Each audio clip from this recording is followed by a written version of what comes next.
Querido irmão, querida irmã, neste 21º domingo do tempo comum, nós somos colocados diante de alguns temas essenciais da nossa existência e da nossa fé. O principal é a escolha de Deus. Hoje somos confrontados com esse tema. Fizemos uma escolha de Deus? Queremos fazê-la? É uma escolha séria?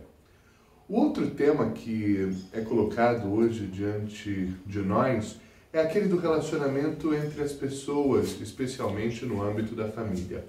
E, finalmente, se fala sobre a eternidade, aquilo que permanece, aquilo que é duradouro. Procuremos, com o auxílio do Espírito Santo, nos aprofundar rapidamente nesses temas tão essenciais. A primeira leitura é tirada do livro de Josué. Nós tínhamos, portanto, já concluído a longa peregrinação pelo deserto, 40 anos, depois do período de vivência na escravidão do Egito. Moisés havia sido o grande libertador do povo, Josué, o seu sucessor. E acontece uma espécie de crise na comunidade dos que acreditavam em Deus. Diante das dificuldades da vida, muitos já não desejavam servir ao Senhor e organizar a sua vida a partir de outros critérios. Josué então reúne toda a comunidade e coloca a necessidade de uma escolha séria. Ele diz: se vos parece mal servir ao Senhor, escolhei hoje a quem quereis servir. Se há outros deuses, se há deuses estrangeiros, se há deuses de outros povos, mas Josué dá testemunho. Quanto a mim e a minha família, serviremos ao Senhor. O testemunho de Josué é tão forte, o seu chamado a seguir a Deus é tão forte que toca a comunidade. E a comunidade responde: longe de nós abandonarmos o Senhor. Porque o Senhor, nosso Deus, Ele mesmo é quem nos tirou, a nós e a nossos pais, da escravidão. Foi Ele quem realizou grandes prodígios. Foi Ele que nos guardou por todos os caminhos e no meio dos povos pelos quais passamos. Portanto, também nós serviremos ao Senhor, porque Ele é o nosso Deus. Que belíssima cena do Antigo Testamento. Uma escolha de Deus feita depois de tanta dificuldade, depois de tanta provação.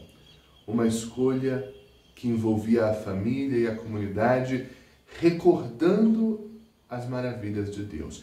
Aqui nós temos lições essenciais para nós. Primeiro, é preciso sempre fazer memória de Deus. Nós, muito fácil, nos esquecemos de tudo que Deus fez por nós. Quando vêm as dificuldades, é uma tendência que pode nos acontecer. Aquela de nos esquecer do que Deus fez por nós. Não podemos fazê-lo. A nossa vida é a história do que Deus fez e faz por nós. A nossa vida é a história de Deus em nós.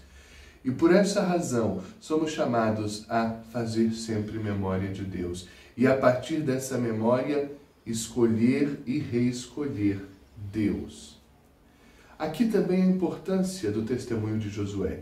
Precisamos nós, e se possível também a nossa família, dar testemunho da escolha de Deus. Porque isso, muito mais do que os discursos, é o que toca os outros e os leva a também desejar dar o passo da escolha de Deus. O salmista do Salmo 33 nos chama a provar a suavidade do Senhor. E nos diz que o Senhor pousa os olhos sobre os justos. Clamam os justos e o Senhor bondoso escuta e de todas as angústias os liberta. Do coração atribulado Ele está perto e conforta os de espírito abatido. O salmista faz também um alerta. Não é que a vida é um mar de rosas, se a gente acredita em Deus e pratica o bem, não. Muitos males se abatem sobre os justos. Mas o Senhor de todos os liberta. Portanto, quando acontecem na nossa vida aquelas situações adversas, problemas sérios, cruzes pesadas, não nos revoltemos contra Deus, nem perguntemos por que eu sofro isso, se eu creio em Deus, se eu procuro fazer o bem. também aqui há um desígnio de Deus. Também nas cruzes e nas dores há um amor de Deus a ser encontrado e experimentado, e de todas as angústias Deus nos liberta, como acabamos de ouvir no salmista. No Evangelho, hoje, Jesus conclui o discurso do pão da vida. É o encerramento do capítulo 6 do Evangelho segundo João, que nos traz uma cena fortíssima e também as lições que dela decorrem. Jesus tinha feito todo o discurso do pão da vida, apresentando a si mesmo como o pão que desceu do céu para a vida do mundo.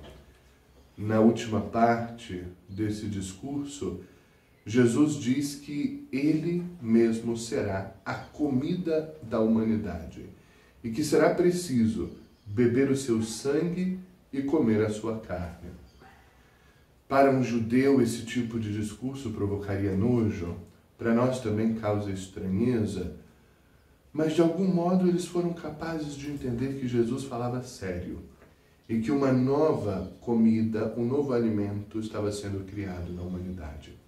A própria carne do Salvador, o próprio sangue derramado do Salvador pelo ódio da humanidade. Por isso mesmo, Jesus é questionado. É muito dura essa palavra. Quem poderá aceitá-la? E se instaura uma crise no ministério de Jesus. Muitos dos seus seguidores o abandonam. Nesse contexto, Jesus questiona o seu núcleo mais próximo. Vocês também querem ir embora? Pedro, porta-voz do grupo, dá uma resposta fantástica que serve também a nós hoje. Senhor, a quem nós iremos? Só tu tens palavras de vida eterna. Esse Evangelho tem muito a nos dizer. A palavra de Deus, embora seja o tesouro mais precioso que nós temos, é também dura, é também incômoda. A palavra de Deus nos desconforta, nos desinstala e tantas vezes pede de nós sacrifícios pesados, renúncias pesadas, desafiadoras. Muitas vezes a palavra de Deus parece entrar em confronto com a nossa liberdade, com a realização dos nossos sonhos, parece nos colocar num caminho que não seria aquele que nós teríamos escolhido, inclusive o caminho do sofrimento. Jesus, noutra ocasião, dirá: quem quiser ser meu discípulo, pegue a cruz, põe a cruz sobre os ombros, negue a si mesmo e me siga. Siga até o Calvário, siga até a morte. Hoje, então, a comunidade acha pesada demais a palavra de Deus. A comunidade acha pesado demais o Evangelho e por isso vai embora.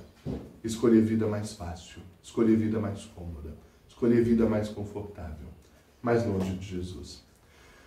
Pedro, ao contrário, reconhecendo que a palavra de Jesus é mesmo pesada, é capaz de superar esse peso e perceber que, apesar de pesada, a palavra de Deus é a estrada da eternidade. É a estrada da realização do ser humano, é a estrada da felicidade.